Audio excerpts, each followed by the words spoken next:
સુરત શહેરના Puna police પથકની હદમાંથી state monitoring સેલની ટીમે 18.99 લાખ રૂપિયાનો અધોધો કહી શકાય તો દારૂ સાથે એકને ઝડપી પાડતા પૂણા પોલીસની કામગીરી સામે પણ સવાલો ઊભા થવા પામ્યા છે।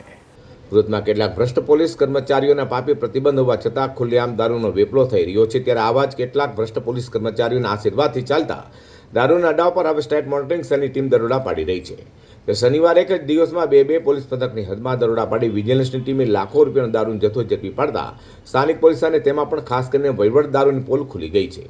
લિંબાયત અને ત્યારબાદ મોડી સાંજે પૂણા પોલીસ પથકની હદમાં સ્ટેટ મોનિટરિંગ સેલની ટીમે દરોડા પાડી લાખોનો દારૂનો જથ્થો ઝડપી પાડ્યો હતો। સ્ટેટ મોનિટરિંગ સેલની ટીમે પૂણા પોલીસ પથકની હદમાં સહારા દરવાજા સોનિયાનગર સ્લમ વિસ્તાર 7માં મકાન નંબર 65માં વિજિલન્સે દરોડા પાડી ત્યાંથી બુટલેગર ડિંડોલી અસંતોક રેસિડેન્સીમાં રહેતા સુજીત કુમાર શ્યામધર મોરિયાને ઝડપી પાડી સરપટથી 18,99,000થી વધુનો દારૂનો જથ્થો, 2 મોબાઈલ ફોન અને રોકડા મળી 19,11,000થી વધુની મત્તા કબજે કરી છે। ત્યારે ભાગી છૂટેલા મુખ્ય મહિલા બુટલેગર ઇન્દુ ઉત્તમ જાવરે, તેનો પુત્ર રવિ ઉર્ફે બાવલિયો ઉત્તમ જાવરે તથા દારૂનો જથ્થો વાપીથી મોકલનાર જીતેશ ઉર્ફે નવીન યાદવ, નિયલનો પાસોલા અને દુર્ગેશ રાજપર તથા દુર્ગેશને વોન્ટેડ જાહેર કરવામાં આવ્યા છે। હાલ તો આ લાખો રૂપિયાનો દારૂનો જથ્થો પૂણા પોલીસ પથકની હદમાંથી ઝડપાયો હોય તેને લઈને પૂણા પોલીસની કામગીરી સામે પણ અનેક સવાલો ઊભા થઈ રહ્યા છે।